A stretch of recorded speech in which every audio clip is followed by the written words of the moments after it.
A very good morning and welcome to the Breakfast News on Rajya Sabha television this Monday morning. Lots making news. Let us start the news bulletin with the headlines.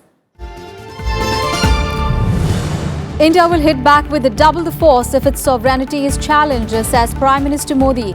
At a function to mark 75th anniversary of formation of Azad Hind government, regrets nation could not get the guidance of leaders like Subhash Chandra Bose and Sardar Patel in the decades post-independence.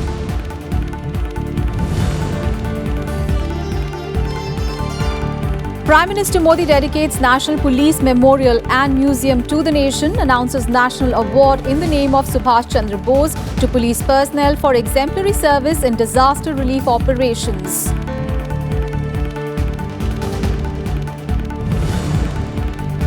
Maldives Supreme Court upholds President Abdullah Yamin's landslide defeat. In unanimous ruling says Yamin failed to prove his claim that the election was rigged and fresh polls were needed.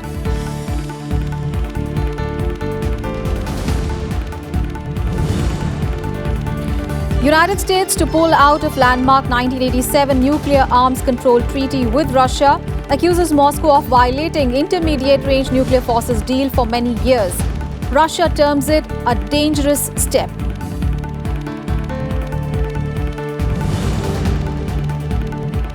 And India beat West Indies by 8 wickets to win the first one-day international in Guwahati.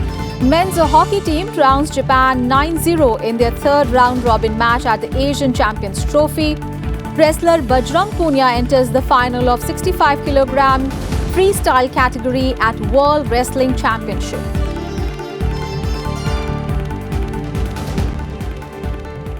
The top story this morning, Prime Minister Narendra Modi has said that the country's armed forces will hit back with double the force if any power challenges its sovereignty. Speaking at a function to mark the 75th anniversary of the formation of Azad Hind government at Red Fort on Sunday, the Prime Minister said that India has always used its armed forces for self-defense and it will continue to do so.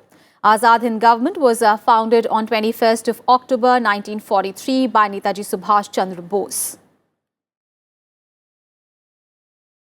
हमारी सैन्य ताकत हमेशा से आत्मरक्षा के लिए ही रही है और आगे भी रहेगी। हमें कभी किसी दूसरे की भूमि का लालच नहीं रहा। हमारा सदियों से इतिहास है, लेकिन भारत की संप्रभुता के लिए जो भी चुनौती बनेगा उसको दो गुनी ताकत से जवाब मिलेगा। हम स्वराज तक पहुंचे हैं। अब हम सभी पर 125 करोड़ भारतीयों पर इस स्वराज को सुराज के साथ बनाए रखने की चुनौती है। नेताजी ने कहा था, हथियारों की ताकत और खून की कीमत से तुम्हें आजादी प्राप्त करनी है। फिर जब भारत आजाद होगा तो देश के लिए तुम्हें स्थायी सेना बनानी होगी, जिसका काम होगा हमारी आजादी को हमेशा बनाए रखना। आज मैं कह सकता हूं कि भारत अब एक ऐसी सेना के निर्माण की तरफ बढ़ रहा है जिसका सपना नेताजी सुभाष बोस ने देखा था। Paying rich tributes to Netaji, the Prime Minister said that his only purpose in life was to see an independent India. The Prime Minister also hoisted the national flag and unveiled a plaque in the presence of INA veteran Lal Ram, Netaji's grandnephew Chandrakumar Bose, Culture Minister Mahesh Sharma and several other dignitaries. He added that India is marching ahead, but it is yet to scale new heights. The Prime Minister regretted that the country could not get the guidance of great leaders like Netaji Subhash Chandra Bose and Sardar Vallabhbhai Patel in the decades after independence. हमारे system को इस संक्रमण का बहुत नुकसान उठाना पड़ा।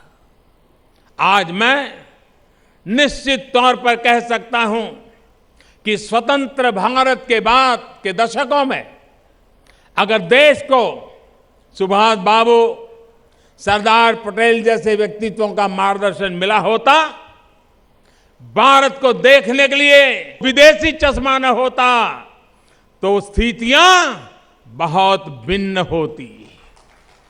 साथियों, ये भी दुखद है कि एक परिवार को, ये भी दुखद है कि एक परिवार को बड़ा बनाने के लिए देश के अनेक सपूतों, वो चाहे सरदार पटेल हो, बाबा साहब आंबेडकर हो, उन्हीं की तरह ही नेताजी के योगदान को भी भुलाने का भरसक प्रयास किया गया है। अब हमारी सरकार इस स्थिति को बदल रही है।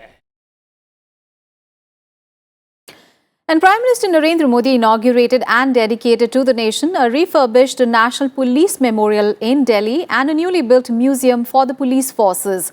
A 30 feet tall and 238-ton heavy black granite central sculpture honoring the slain troopers, a museum and a wall of valor bearing the names of over 34,800 martyred personnel were unveiled during the event held to mark the National Police Commemoration Day.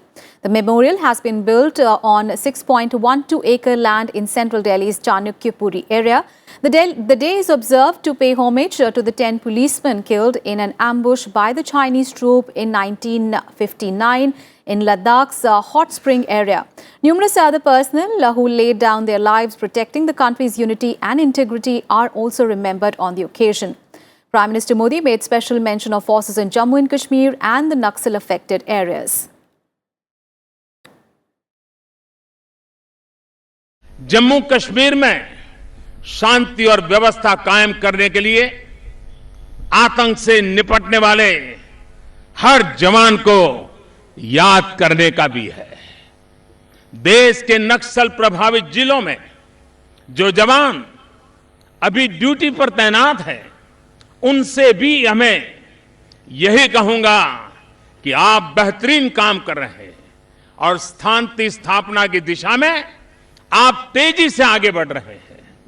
अगर आज नक्सल प्रभावित जिलों की संख्या कम हो रही है, उन इलाकों के ज्यादा नौजवान मुख्य धारा से जुड़ रहे हैं, तो इसमें आपके प्रयासों भी बहुत बड़ी भूमिका है। The Prime Minister also announced an award in Netaji Subhash Chandra Bose's name for police personnel for their exemplary service in disaster relief operations.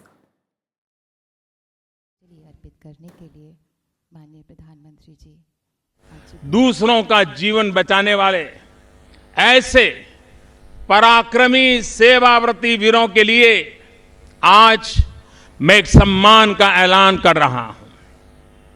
ये सम्मान भारत माता के वीर सपूत नेताजी सुभाष चंद्र बोस जी के नाम पर प्रति वर्ष 23 जनवरी उनकी जन्मतिथि पर घोषित किया जाएगा। असंभव को संभव बना देने वाले, अंग्रेजों को भारत छोड़ने के लिए मजबूर करने में बड़ी भूमिका निभाने वाले हमारे सुभाष बाबू का नाम इस सम्मान का और गौरव बढ़ाएगा। On to some other news now. Prime Minister Narendra Modi has said that the government is strengthening the logistic support for the benefit of carpet exporters. Addressing the Carpet Expo at Varanasi through video conferencing last evening, the Prime Minister said that the centre is working expeditiously on providing showrooms and godown facilities to carpet manufacturers. He said that the government is also providing technological and other support to ensure quality products. The Prime Minister appreciated the skills of the carpet makers, which he said turned the Made in India carpet a big brand. He said that India is the biggest producer of carpets today with about 35% of the global market share. The Prime Minister also asserted that steps have been taken to assist weavers and people involved in handicrafts. He said that thousands of weavers are taking benefits from the 9 common service centres in Varanasi. ये made in India carpet एक बड़ा brand बनकर के उभरा है। साथियों, इस brand को और मजबूत करने के लिए सरकार हर तरह के प्रयास के लिए प्रतिबद्ध है। कारपेट एक्सपोर्टर्स को असुविधा ना हो, इसके लिए लॉजिस्टिक्स सपोर्ट को और मजबूत किया जा रहा है। देश भर में गोदाम और शोरूम की सुविधा देने की योजना पर तेजी से काम चल रहा है। इससे आप एक बड़े मार्केट तक अपने सामान को आसानी से पहुंचा पाएंगे। हमें कोशिश करनी है कि 2022 तक जब हमारी आजादी के 75 साल पूरे होंगे तो हम निर्यात के इस आंकड़े को 2.5 गुना से भी अधिक 25,000 करोड़ रुपए तक ले जाएं। Health Minister JP Nadda has said that the Ayushman Bharat Pradhan Mantri Jan Arogya Yojana has benefited 1 lakh people in a month. He added that the beneficiaries have availed the facilities through nearly 14,000 government and empaneled hospitals. He said that the Pradhan Mantri Jan Arogya Yojana has lifted the burden of hospitalization expenses off the poor man's head by providing range of free medical treatments from laparoscopy to brain tumor removal, costing 30,000 rupees to 5 lakh rupees. A 46-year-old from Madhya Pradesh admitted in Rewa became beneficiary number 1 lakh under the government's ambitious scheme. हम सब जानते हैं कि यह बहुत ही ambitious योजना प्रधानमंत्री जी ने लॉन्च की थी और इसमें लगभग 10 करोड़ 74 लाख परिवार, 55 करोड़ लोगों को ये सुविधा मिलनी थी, 5 लाख रुपए का एनुअल हेल्थ कवरेज। आज लगभग 1 महीना हो रहा है और 1 महीने में 1 लाख से ज़्यादा 1 लाख पेशेंट्स ने, बेनिफिशियरीज ने इसका लाभ उठाया है। 1 महीने के अंदर 32 स्टेट्स और यूनियन टेरिटरीज ने ज्वाइन करके इस कार्यक्रम को ज़्यादा से ज़्यादा लोगों तक पहुंचाने की कोशिश की है। मैं महसूस करता हूं कि 6 महीने के अंदर इस कार्यक्रम को स्वास्थ्य विभाग ने और नेशनल हेल्थ एजेंसी ने पेपरलेस, कैशलेस और पोर्टेबल डिजिटल स्कीम को ज़मीनी स्तर पर लागू करने में एक सफलता हासिल की है और 1 महीने के लॉन्च के अंदर 1 लाख, कल 1 लाख का पेशेंट जो था उसने इसका बेनिफिट उठाया है। And news from Jammu and Kashmir, where 3 Jaish-e-Mohammed militants were killed in an encounter with the security forces in Kulgam district of the state on Sunday, while 7 civilians lost their lives in the blast following the gunfight there. The incident happened at Laru village in Kulgam district when security forces launched a search and cordon operation following information about the presence of militants there. The official said that immediately after the gunfight ended and the forces withdrew from the spot, the civilians rushed to the encounter site where an unused explosive substance went off, resulting in the death of 7 civilians. The incident came days before the scheduled visit of Union Home Minister Rajnath Singh to Kashmir on Tuesday. Kulgam में एक encounter हुआ, उसमें 3 terrorist मारे गए, लेकिन उसके बाद जो एनकाउंटर साइट था वहाँ पे जब फोर्सेस वहाँ से चली गई तो वहाँ पे कुछ लोगों का कांग्रीगेशन आया जो कि वहाँ पे मौजूद थे। तो वो जब वहाँ पे मौजूद थे एंड अपेरेंटली वो जो रेमिनेंट ऑफ एक्सप्लोसिव्स था उसको फिडल कर रहे थे, उस समय वो एक्सप्लोजन हुआ है। More news from Jammu and Kashmir, where 2 Pakistan intruders were killed in a fierce encounter with army in Sundarbani sector on the line of control in Jammu on Sunday. However, in this encounter, 3 Indian Army soldiers also attained martyrdom. According to the defense spokesperson, 1 soldier also suffered grievous injuries in the encounter. 2 AK-47 rifles and warlike stores were recovered from the heavily armed slain intruders. Troops have launched a massive search operation in the area. And in another incident, an SSB Jawan was killed inside a CRPF camp on Sunday night by militants who used sniper rifles, possibly armed with night vision devices in Pulwama district. The incident happened in Midura area when Constable Vijay Kumar was talking to his family inside the camp. He was shot by militants from nearby hills. Officials said that this is possibly the first time that militants have used sniper rifles on security forces. On to some other news. For the first time, India and China will sign an internal security cooperation agreement today. China's Minister of Public Security will visit India today and hold meetings with Home Minister Rajnath Singh, during which they will discuss various aspects of security cooperation between the two countries.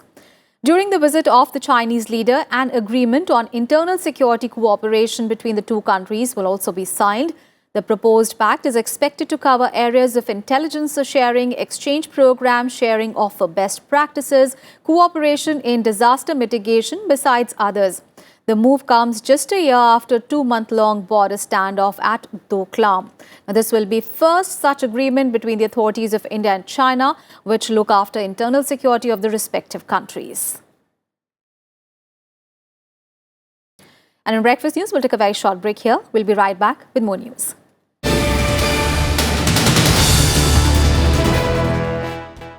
Welcome back after the break. The Election Commission team will visit Telangana today to review the poll preparedness of the state.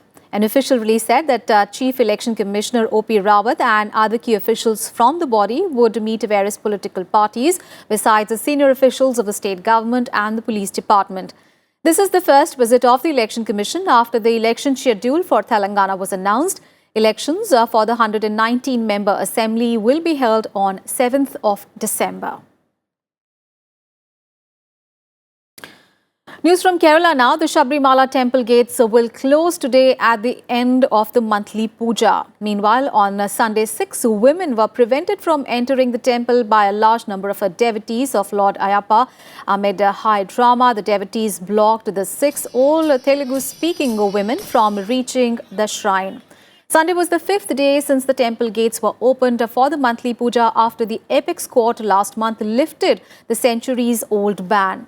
Though attempts had been made by some young women, including an activist, to enter the temple, but they were barred from entering the temple by devotees backed by priests. Meanwhile, BJP demanded a special assembly session to seek the centre's intervention, while the Congress party has sought an ordinance by the NDA government. News from the national capital, where all 400 oil petrol pumps along with linked CNG dispensing units will remain shut for 23 hours in protest against the Delhi government's refusal to reduce VAT on fuels. The protest has been called by the Delhi Petrol Dealers Association. The Delhi Petrol Dealers Association in a statement said that the petrol pumps are closed from 6 a.m. today till 5 a.m. on Tuesday. The DPDA president said the centre had slashed the rates of petrol and diesel by 2.5 rupees per litre each. This was followed by the reduction of VAT by various states, but the Delhi government refused to reduce VAT on both petrol and diesel. And announcing the shutdown, the DPDA had said that the customers were flocking to buy petrol and diesel from neighbouring Uttar Pradesh and Haryana, where fuel was cheaper. Let's get you all the international news now. The Maldives top court has unanimously rejected a bid by outgoing President Abdullah Yameen to annul the results of a presidential election held in the month of September. The Supreme Court said on Sunday that the president failed to substantiate claims of fraud and found there was no constitutional basis to overturn the election and order a new poll. Yameen lost the September 23rd election by a margin of 16% to opposition candidate Ibrahim Mohammed Solih in an outcome which was hailed as a victory for democracy in the Indian Ocean archipelago.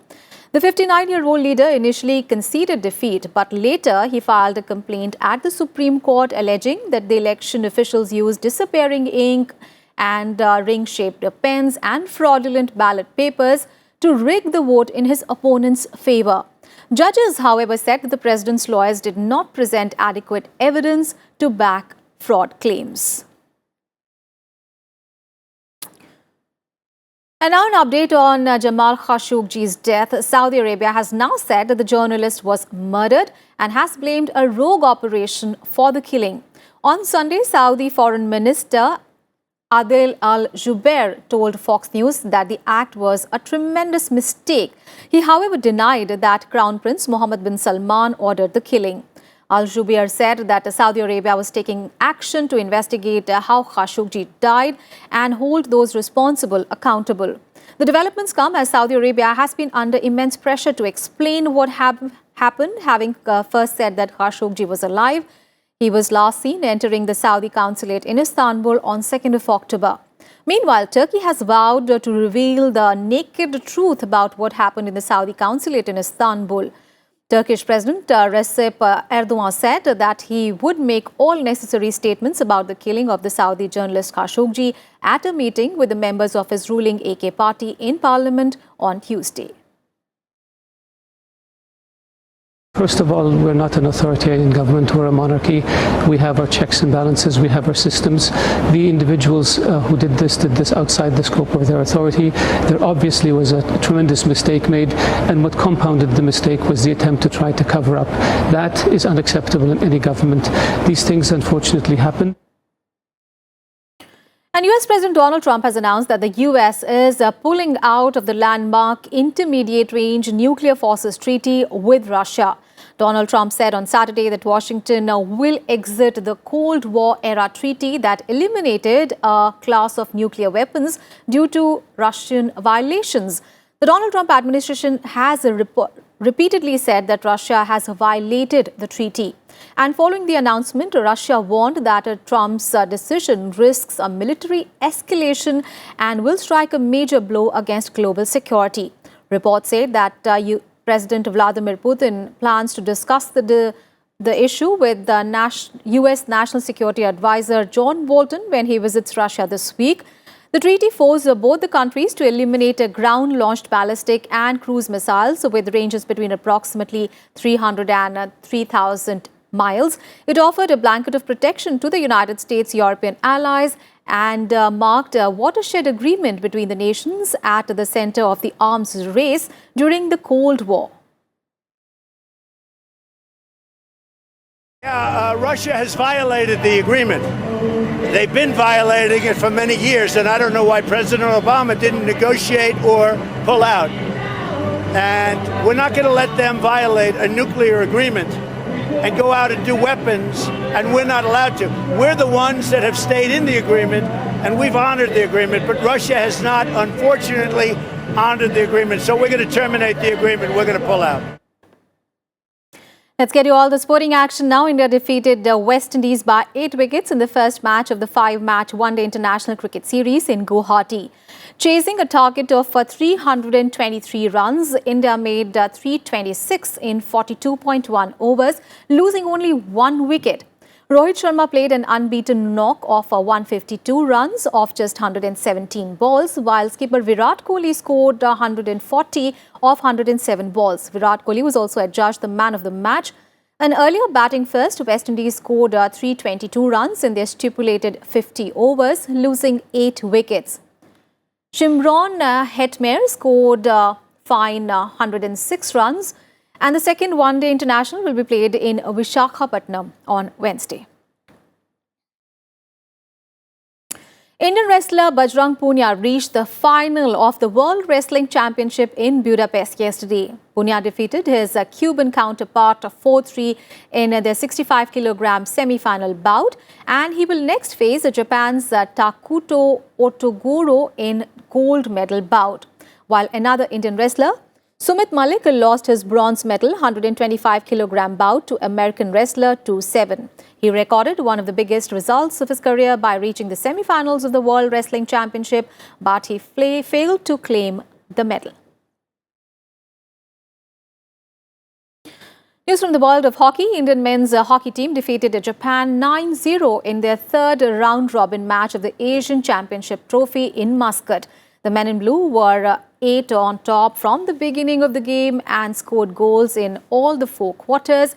Mandeep Singh was the highest goal scorer in the match as he scored a hat-trick to help India seal the victory. Harmanpreet Singh scored 2, while Gurijan Singh, Akashdeep Singh, Sumit and Lalit Upadhyay scored 1 goal each to put India on the top of pool standings. Earlier, the men in blue had defeated arch rivals Pakistan 3-1 to register their second consecutive win. And in badminton, Saina Nehwal went down fighting to world number 1 Tai Tzu Ying in 2018 Denmark Open final match. Saina Nehwal lost 13-21, 21-13, 6-21 to her Chinese Taipei opponent in a match that lasted almost an hour to settle for silver. Saina Nehwal last defeated Tai Tzu in 2013. This year, Saina Nehwal has lost all her 4 matches against Tai Tzu before this final, the last being the semi-final clash in the Asian Games in Jakarta in August. And Ethiopia's Shehe Gemechu smashed the course record in the women's event, while Andamaka Dihuhu clinched the top honours in the men's elite field at the Airtel Delhi Half Marathon in the national capital.